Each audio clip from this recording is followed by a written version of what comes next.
Tuhan, Bapak Ibu sekalian, pada sore ini kita kembali akan masuk dalam ibadah tengah minggu daripada GPKDI Eklesia. Sebelum kita mendengarkan firman Tuhan, biarlah kita akan menyanyikan sebuah lagu bahwa Engkau Tuhan yang setia satu-satunya.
Segala puji dan hormat hamba-Mu panjatkan kepada Engkau ya Tuhan. Biarlah puji-pujian yang kami nyanyikan hanya Engkau saja satu-satunya ya Tuhan. Allah yang berkuasa di atas bumi ini, yang senantiasa menyertai kami, yang senantiasa memberkati kami, menjauhkan dari segala mara bahaya, dari segala penyakit sampah, segala penyakit yang ada sekarang. Kami percaya Engkau memberikan proteksi lebih daripada yang lain ya Tuhan kepada kami. Sebentar kami akan mendengarkan firman Tuhan yang akan dibawakan oleh Bapak Pendeta Dola. Biarlah Engkau urapi dengan khusus setiap masalah-masalah kami ya Tuhan. Kami percaya dengan firman Tuhan ini merupakan jawaban yang akan memberikan kepada kami kelepasan, kemenangan. Dengan firman Tuhan ini Tuhan akan memberikan damai sejahtera kepada kami keluarga demi keluarga.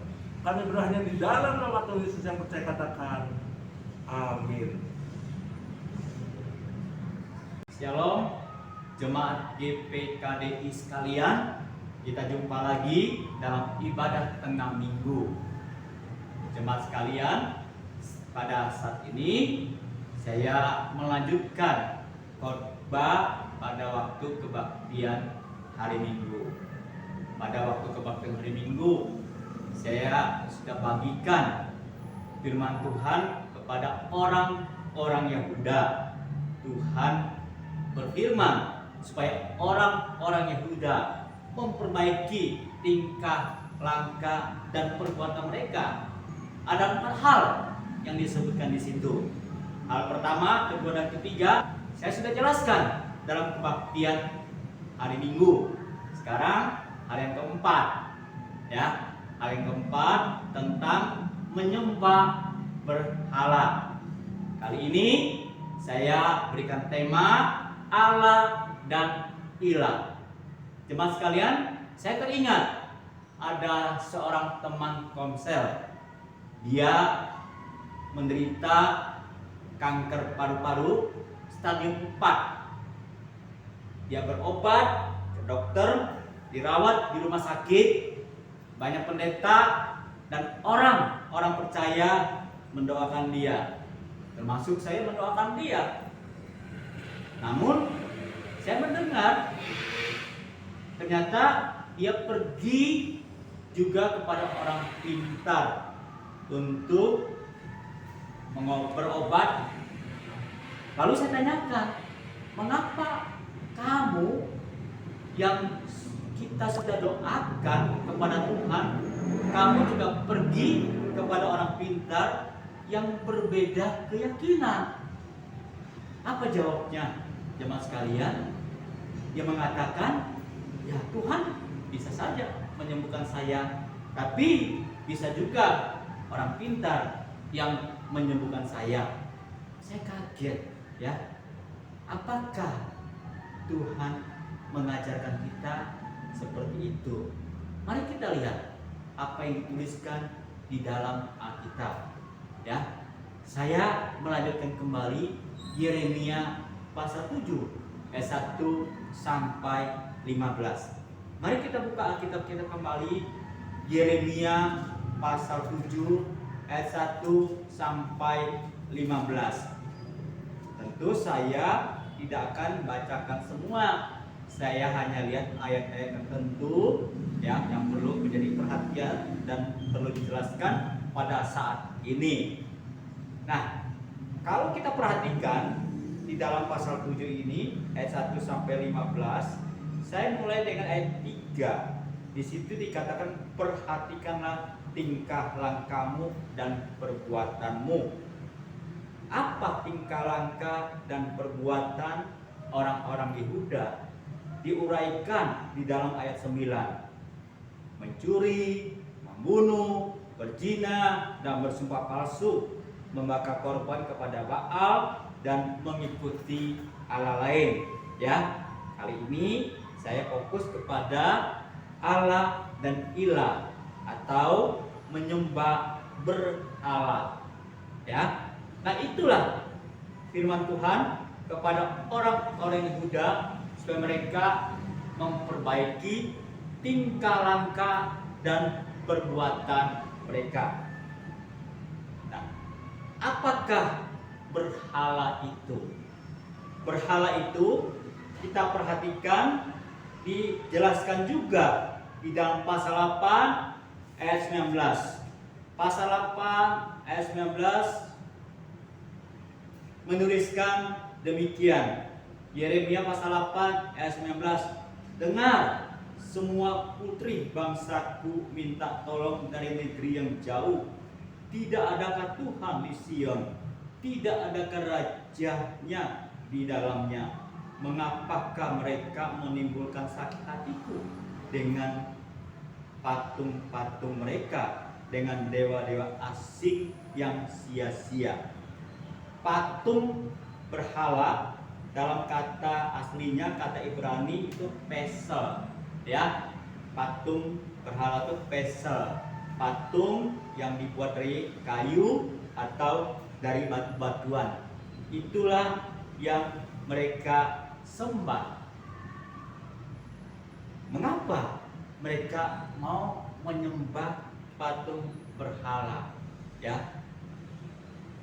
Nah, kita perhatikan di dalam Yeremia 4:4 kita bisa melihat sedikit gambaran mengapa mereka mau menyembah patung berhala. Yeremia 4:4 ayat 15 sampai 18. Yeremia 4:4 ayat 15 sampai 18.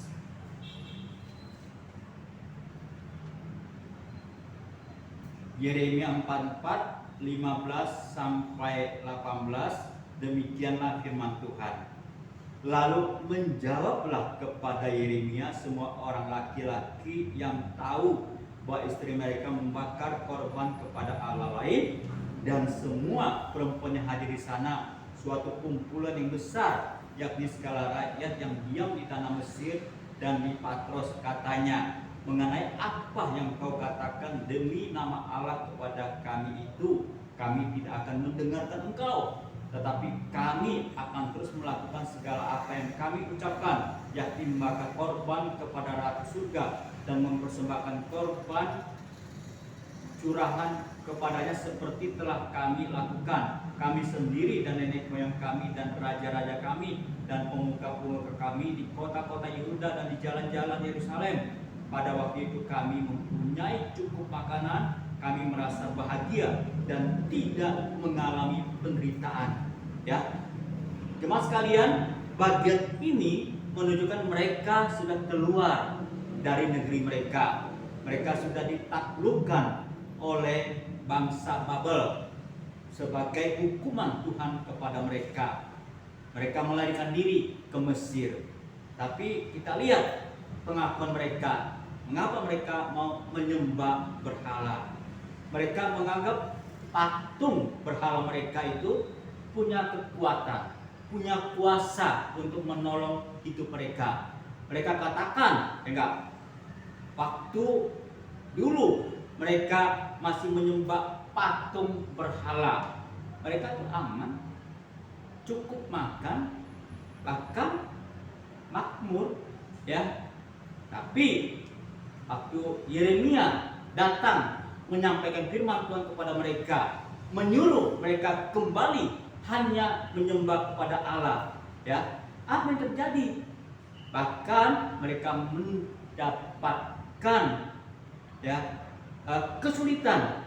Bangsa Babel datang menyerbu mereka, tempat ibadah mereka, negeri mereka hancur babak belur, ya, sehingga mereka harus melarikan diri ke Mesir, mengalami kesulitan, mengalami penderitaan. Jadi di sini kita melihat bagi mereka menyembah patung berhala itu, ya enggak, patung berhala ada kekuatan menolong hidup mereka.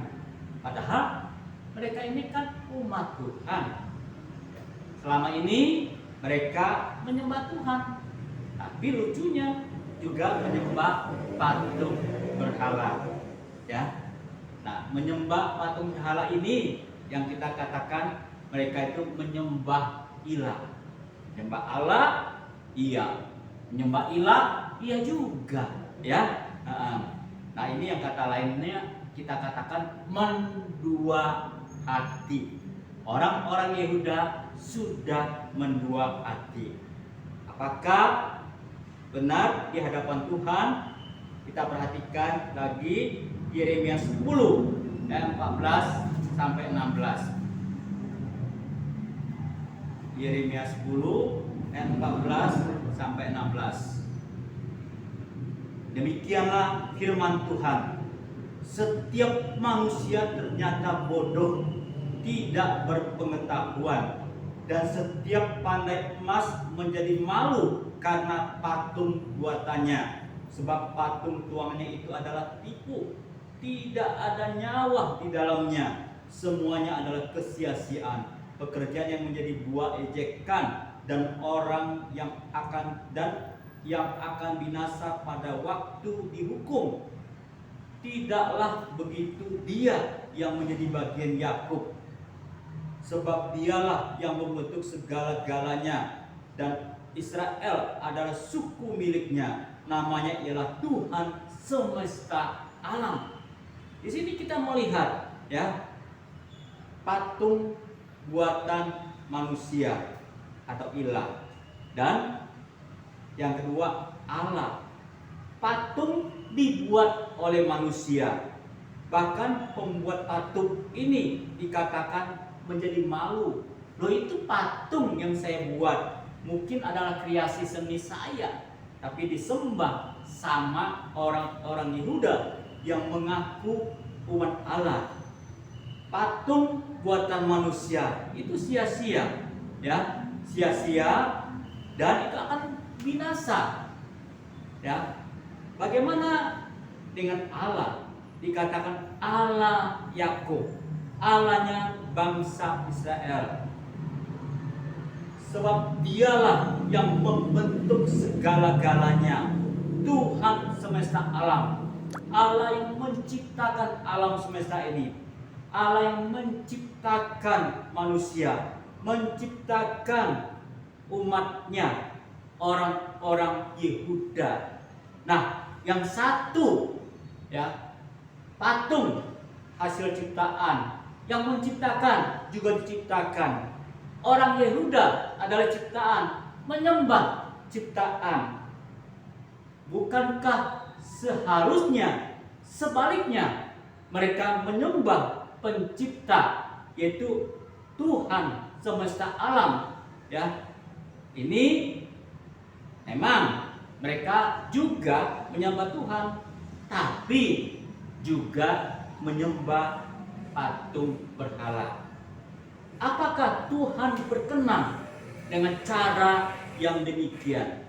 Kita perhatikan kembali di dalam pasal 7. Di dalam pasal 7, dalam pasal 7 ini ya, kita lihat di dalam ayat 4 dan ayat 8 ada kata jangan percaya kepada dusta.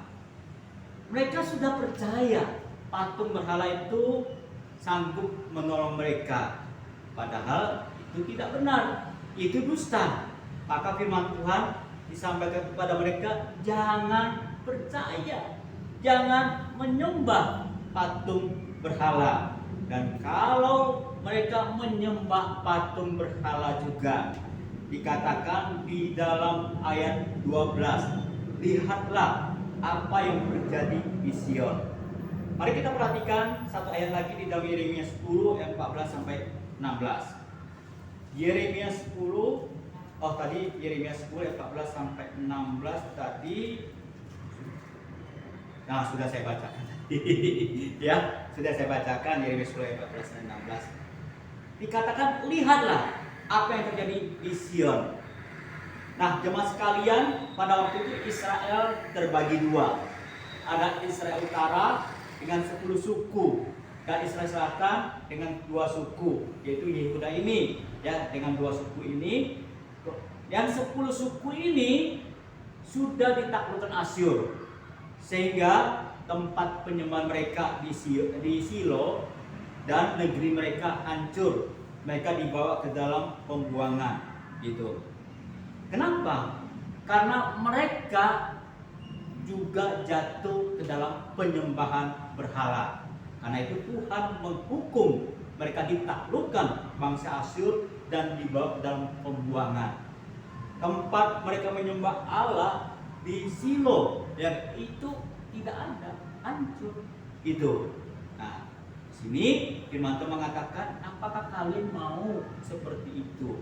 Ya enggak? Kalau kalian masih tetap ya enggak menyembah berhala, maka dikatakan di dalam ayat 12 ayat 13 sampai 15, khususnya di dalam ayat 15, aku akan melemparkan kamu dari hadapanku seperti semua saudaramu, yakni seluruh keturunan Efraim telah kulemparkan. Efraim itu sebutan lain untuk orang-orang di Israel Utara, ya enggak? Mereka sudah dilemparkan Tuhan. Mereka sudah dihukum Tuhan. Apakah kalian mau seperti itu? Ya. Nah, apa yang bisa kita pelajari di sini? Menyembah berhala akan mendapat hukuman Tuhan. Jemaat sekalian, mungkin ya kita terlalu dikuasai oleh nafsu sehingga melakukan perbuatan yang tidak senonoh, melakukan perbuatan zina. Itu sama aja dengan menyembah berhala. Hal itu membuat kita mengabaikan mendengarkan perkataan Tuhan. Hal itu membuat kita menjauhkan diri dari Tuhan. Memang kita mengaku ya sebagai orang percaya, sebagai umat Tuhan. Kita datang beribadah menyembah Tuhan, tapi kita memuja nafsu seks sehingga hidup kita dikuasai oleh nafsu seks. Yang kedua, keserakahan. Ya, selalu ingin lebih banyak, ya, lebih banyak. Pengen lebih banyak punya rumah, pengen punya lebih banyak mobil, pengen lebih banyak punya uang, lebih banyak punya tabungan, lebih banyak harta, sehingga mengabaikan perkataan firman Tuhan, mengabaikan mendengarkan suara Tuhan. Kita menganggap uang itu segala-galanya. Uang itu ya membuat kita mendapatkan satu kekuatan, bisa melakukan apa saja. Ya, kita merasa uang itu yang berkuasa dalam kehidupan kita. Harta itu yang berkuasa dalam kehidupan kita. Nah, itu berhala. Kita datang menyembah Allah, tapi kita juga ya menyembah ilah, dikuasai oleh keserakahan.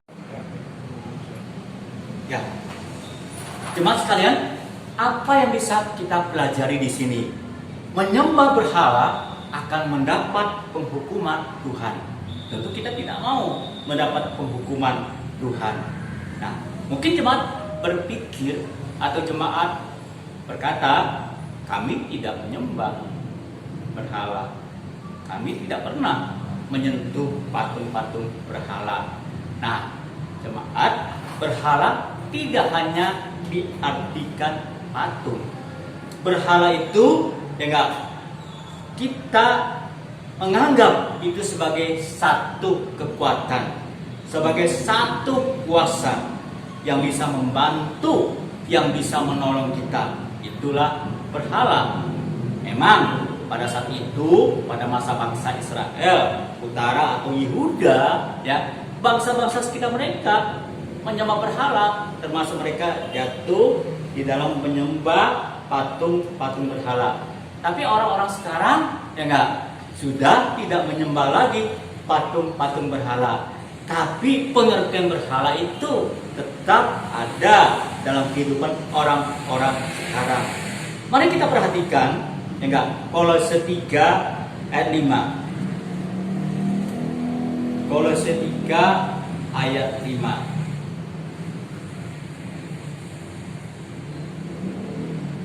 Kolose 3 ayat 5, demikianlah firman Tuhan.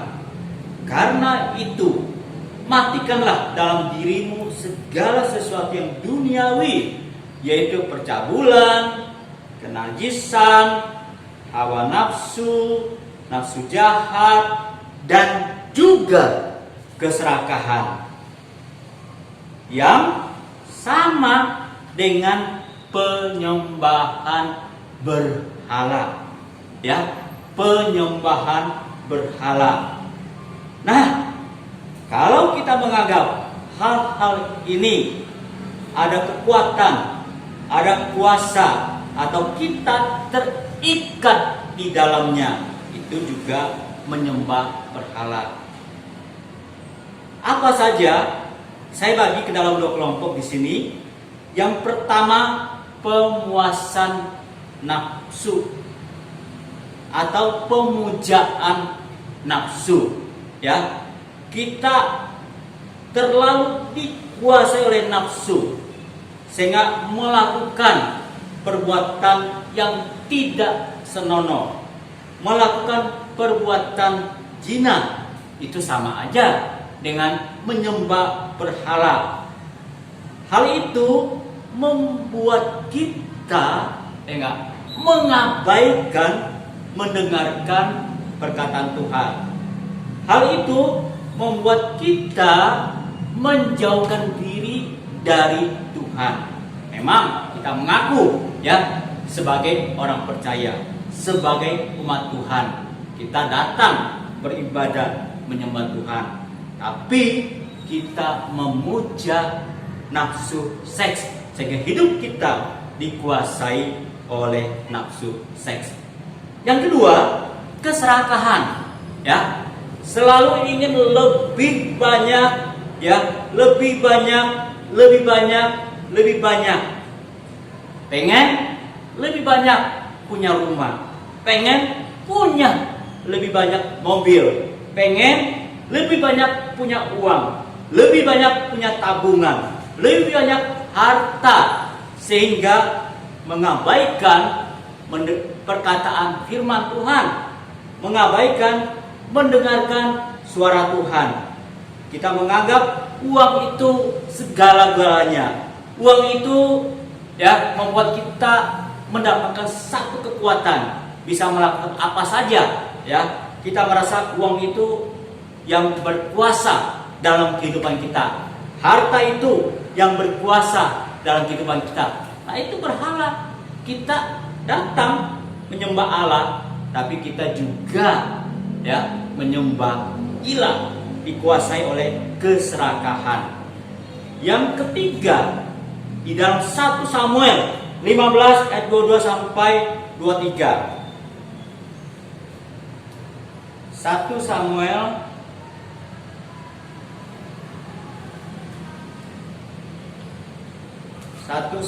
15 ayat 22 sampai 23. Nah, demikianlah firman Tuhan.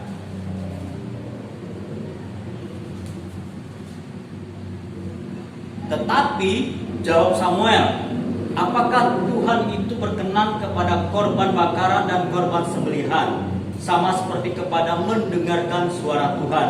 Sesungguhnya mendengarkan lebih baik daripada korban sembelihan, memperhatikan lebih baik daripada lemak domba-domba jantan. Sebab pendurhakaan adalah sama seperti dosa bertenung, dan kedegilan adalah sama seperti menyembah berhala dan terapin. Karena engkau telah menolak firman Tuhan, maka Ia telah menolak engkau sebagai raja. Kita perhatikan dalam ayat ini dikatakan ya, ketegilan adalah sama seperti menyembah berhala dan terapin. Kita perhatikan di sini, Saul sudah menjadi degil. Apa artinya menjadi degil? Tidak mendengarkan kata firman Tuhan. Sesuai dengan firman Tuhan, orang yang harus mempersembahkan korban bakaran itu adalah imam. Dia harus menunggu Samuel datang. Tapi karena Samuel belum datang pada waktunya, dia berpikir, kok saya bisa mempersembahkan korban bakaran nggak perlu dengan Samuel, ya? Nah, itu tidak sesuai dengan firman Tuhan. Itu tidak mendengarkan Tuhan. Ya. Kedegilan itu sama dengan penyembahan berhala. Kalau kita mengaku umat Allah, harusnya kita mendengar apa firman Allah. Allah katakan, apa yang Allah ajarkan, yang semuanya itu kita dapat ketahui dari Alkitab. Kita mendengarkan apa yang tertulis di dalam Alkitab, apa yang disampaikan dari Alkitab pada waktu khotbah, kebaktian hari Minggu, pada waktu pembinaan, pada waktu persekutuan, ya, firman yang dari Alkitab yang disampaikan. Nah, itu seharusnya kita dengar. Tapi umat seringkali berlaku seperti Saul, menuruti pikirannya, menuruti perasaannya. Nah, itulah kedegilan yang tidak sesuai dengan firman Tuhan. Itu sama dengan bahan berhala. Nah, 3 hal ini jemaat sekalian, ya. Yang pertama adalah pemujaan nafsu seksual, yang kedua keserakahan, yang ketiga kedegilan. Itu sama artinya menyembah berhala. Itu. Nah, pada saat pandemi ini banyak Tuhan diperhadapkan dengan suasana pandemi ini. Dalam suasana pandemi ini, apakah kita lebih mengikuti pikiran dan perasaan kita, atau kita mengikuti apa kata firman Tuhan? Kalau kita selama ini mengikuti pikiran dan perasaan kita, tapi tidak sesuai dengan kata firman Tuhan, berarti kita menjadi seorang penyembah berhala. Allah tidak suka kalau kita menyembah Dia dan juga menyembah berhala. Maka kita harus mengoreksi hidup kita saat ini. Kita membuka diri kita di hadapan Tuhan. Apakah saya serakah? Apakah saya memuja seks? Atau sudah menjadi orang yang degil?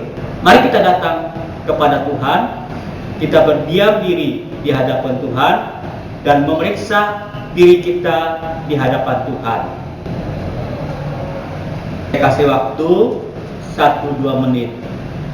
Jemaat sekalian, kalau engkau selama ini sudah memuja seks, sudah serakah, ataupun sudah datang kepada Tuhan, akuilah dosamu di hadapan Tuhan. Berbaliklah dari tingkah laku dan perbuatanmu, supaya terus menerus mengalami kasih karunia Tuhan, mengalami kemurahan Tuhan. 1 Yohanes 1 ayat 9 mengatakan, jika kita mengaku dosa, maka Allah setia dan adil, sehingga Ia akan mengampuni segala dosa kita dan menyucikan kita dari segala kejahatan.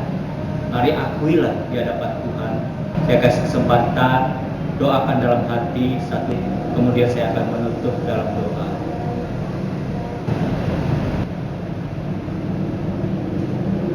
Bapa, firman-Mu sudah disampaikan kepada umat. Teruslah berbicara dalam hati mereka, dalam kehidupan mereka. Lembutkanlah hati mereka untuk menyambut firman Tuhan, sehingga mereka boleh memeriksa hidup mereka dan memperbaiki tingkah langkah dan perbuatan mereka.